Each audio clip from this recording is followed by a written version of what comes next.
Hi, and welcome to Pennsylvania Newsmakers, and thanks for watching. Well, we're going to take a look at the state of the Pennsylvania economy and see how the folks who care about the economy and who work in it and study it think about the future, and particularly Governor Rendell's ambitious agenda for a second term. But before that, we're going to hear from our friends from the Pennsylvania Credit Union Association with your New Year's resolutions. That is, your financial New Year's resolutions. Back in a moment. This is Pennsylvania Newsmakers, a fast-paced, unrehearsed weekly discussion with and about the leaders who shape your world. And now, here's your host. Hi, welcome back to the program. Terry Madonna here for Pennsylvania Newsmakers. All right, here we go. Every year we do this, New Year's resolutions. Now, I know you're always making them about what you're going to eat or not eat, and losing weight. I know how we all mean that when we say we're going to lose weight. Well, we're going to talk about your financial New Year. And joining me, as often is the case, is Rick Wargo, who's the General Counsel for the Pennsylvania Credit Union Association, and Kipp Stecher, who is CEO of AmeriChoice Federal Credit Union. Gentlemen, welcome. Delighted to be here. Well, we're glad to have you. All right, look, let's get to it. You know, we all make these resolutions, right? Now, this year I didn't make any, but we're going to try to help our viewers out there, particularly with this, the budget and the finances and the borrowing and who you borrow from. We do some great stuff, you know, with you folks through the year. Great advice to our listeners. Rick, let me start with you.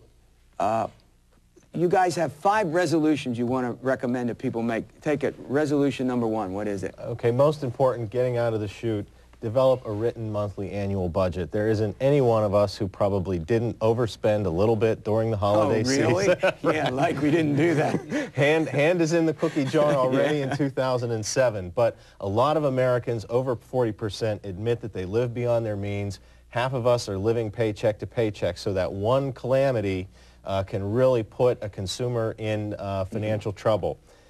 It is amazing what you spend if you just pull out a slip of paper and write down what you spend. You know, on the way to work, I bought a coffee, I bought a newspaper. Who thinks of that? You're right. I don't ever think of that. And if you do that and you see where the money goes, so that's why if you make that effort to budget, you know, itemize those expenses and obviously save. And Kipp, I believe you guys would help your members with budgeting, if that's right? Yeah, we have people on staff that all you have to do is call us and come in, and we have people that will sit down and go over your finances with you and help you out. No charge? No charge at all. Well, I'll tell you. Credit Union way. Yeah. Well, let me ask you this question. In addition, you know, it's sort of segue into the resolution number 2, which is you do need, you know, you're obviously going to you folks, you have as your second recommendation, get a relationship with a credit union or a bank because, take it from there, why? Well, first of all, there's about roughly 10 million Americans that are unbanked. That means they don't deal in the mainstream of credit union or banks. Are they putting the money in their mattress or something? Well, some of them are. Some of them are dealing with the cash, check cashers, payday lenders, and so on and so forth. So we really think that these people need to establish a relationship with a bank or credit union, primarily a credit union. Yeah, and okay, you got your plug in here. Yeah, thank you. But the other thing is, I mean, if you do that, the point is that you can get advice then about how to control your spending, about what to do with your budget. So in other words, financial institutions, as a rule, understand that and want people to do that. Is that the bottom line? That's the bottom line. All right, let me go. Personal debt. We all have it to some degree. How important, I mean, you're going to go into the new year with some measure of debt. What should folks be doing in regard to their debt? Take a real critical look at that personal debt load. 66% of Americans don't pay off their credit card each month.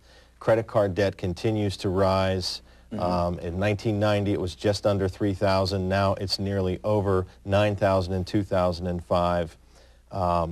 you make a plan to pay it down. Start with your highest rate loan, attack that thing.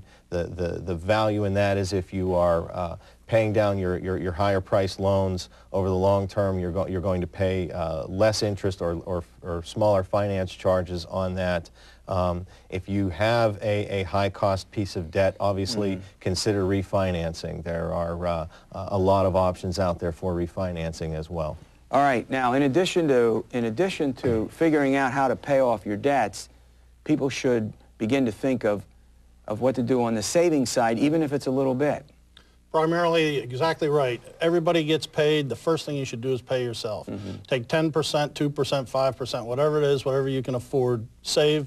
That's the first payment you should make before you make your mortgage payment or anything else. I'll tell you something fascinating. When I started teaching, we were allowed to do these equivalent of 401k, and I would put like $10 every other week from my salary. Now, as I earned more over the years, I could put more in, but I mean, you start doing that and let that just accrue for 20 or 30 years, that can be a heck of an investment over a long period of time. All right, last one, the kids.